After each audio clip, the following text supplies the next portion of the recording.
A'udzu billahi minasyaitonir rajim. Bismillahirrahmanirrahim.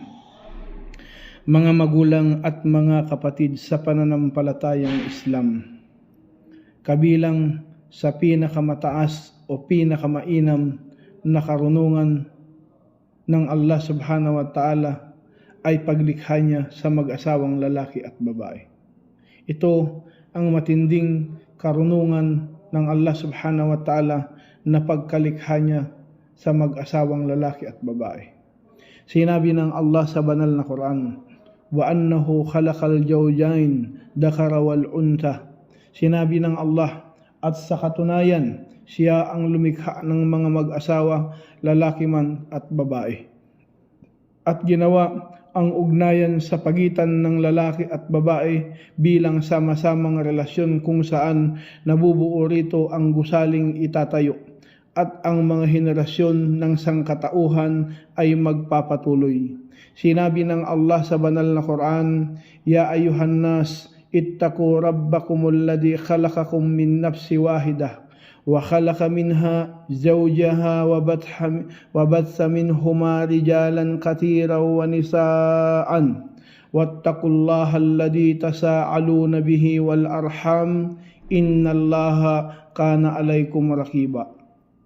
Sinabi ng Allah, o sangkatauhan, katakutan ninyo ang inyong Panginoon na yaong lumikha sa inyo mula sa iisang sarili at naglikha mula roon ng kanyang asawa at ipinakalat mula sa kanilang dalawa ang napakaraming kalalakihan at kababaihan at katakutan ninyo si Allah na yaong hinihilingan ninyo ng karapatan sa bawat isa at katakutan ang mga sinapupunan, magkakamag-anak, katotohanan si Allah ang tagamasid sa inyo. At ipinaliwanag na ang relasyon sa pagitan lamang sa lalaki at babae sa pamagitan ng pagmamahalan at pagkahabag. Sinabi ng Allah sa banal na Quran, wa min ayati an khalaqa lakum min anfusikum azwajan litaskunu ilaiha wa ja'ala bainakum mawaddah wa rahmah. Inna fi dhalika laayatin liqaumi yatafakkarun. Sinabi ng Allah, at isa sa mga katotohanan, palatandaan ay lumikha siya para sa inyo ng mag-asawa na mula mismo sa inyong mga sarili upang mapapanatag kayo sa kanya at gumawa siya sa inyong pagitan ng pag-iibigan at pagkahabag. Katotohanan sa mga ganito ay talagang mga tanda para sa mga taong nagmumuni-muni. Nilinaw ng ating Panginoon sa kanyang lahat na ang gantimpala ay mainam na pabuya ay pantay sa mga kalalakihan at kababaihan. Sinabi ng Allah sa banal na Quran, pastajaba lahum rabbuhum anni la udi'u amala amilin minkum min dakarin aw unta ba'dukum min ba'd. Sinabi ng Allah, kaya't tinugon sila ng kanilang Panginoon na hindi ko talaga hahayaan ang gawain ng tao mula sa inyo, lalaki man o babae at sa ilan man sa inyo. Ang mga kahalagahan at mabubuting gawa ay kinakailangan sa mga lalaki at babae at umiiral sa mga lalaki at babae. Sinabi ng Allah sa banal na Quran, innal muslimina wal muslimat wal mu'minina wal mu'minat wal qanitina wal qanitat was-sadiqina was-sadiqat was-sabirina was-sabirat wal khashiina wal khashiat wal mutasaddiqina wal mutasaddiqat was-saimina was-saimat wal hafidina furujahum wal hafidat wad-dakirina Allaha katiraw wad-dakirat adallahu lahum magfiratun wa ajran adima. Sinabi ng Allah sa banal na Quran, sa katunayan ang mga Muslim, sumukong lalaki at babae at mga mananampalatayang lalaki at babae at mga masunuring lalaki at babae at mga matatapating lalaki at babae at mga matitising lalaki at babae at mga mapagpakumbabang lalaki at babae at mga mapagkawang gawang lalaki at babae at mga mapag-ayunong lalaki at babae at mga lalaking mapag-ingat sa kanilang mga ari at gayon din ang mga mapag-ingat na babae at mga umaalalang lalaki ng madalas sa Allah at mga umaalalang babae, kaya't ipinahanda ng Allah para sa kanila ang kapatawaran at napakatinding gantimpala.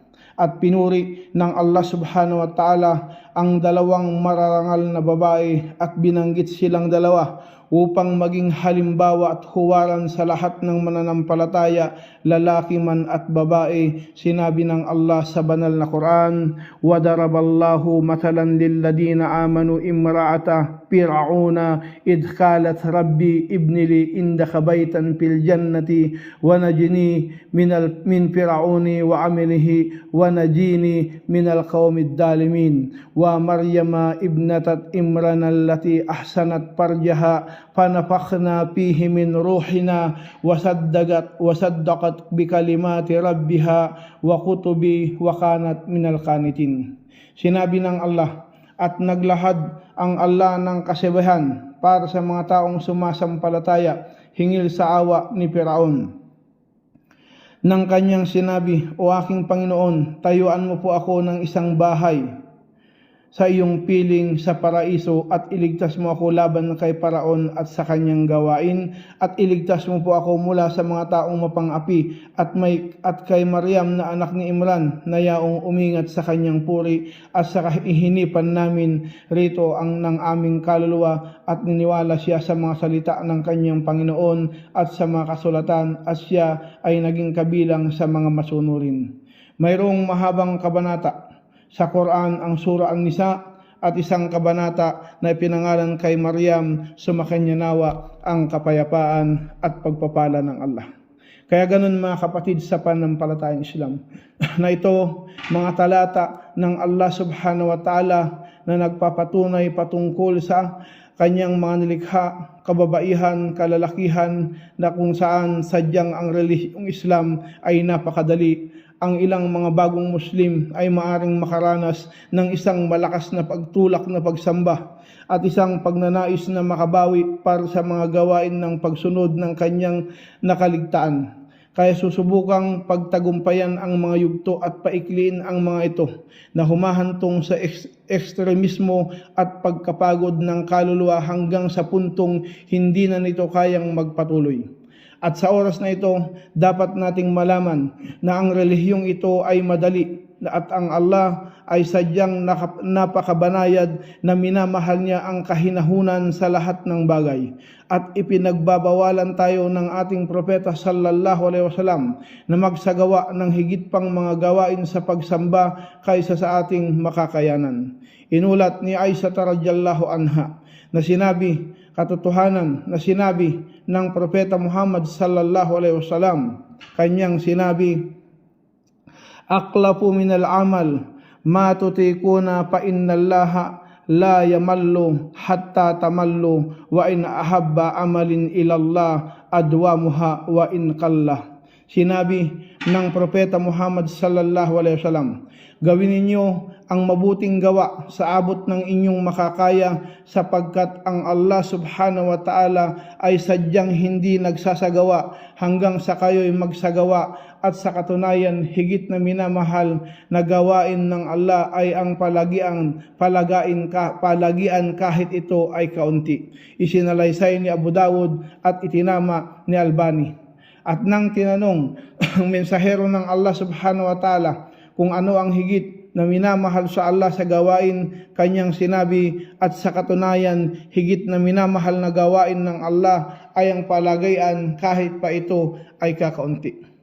At dapat alamin natin na ang Allah subhanahu wa ta'ala ay sadyang inalis sa atin ang problema. Kaya walang kahirap-hirap sa relihiyong ito o anumang problema bagkus dumadating ang relihiyong ito upang alisin ang problema sa sangkatauhan. Sinabi ng Allah sa banal na Quran, وَمَا جَعَلَ عَلَيْكُمْ فِي الدِّينِ مِنْ حَرَجٍ. Sinabi ng Allah, at wala siyang ginawa laban sa inyo ng napagpapahirap sa relihiyon.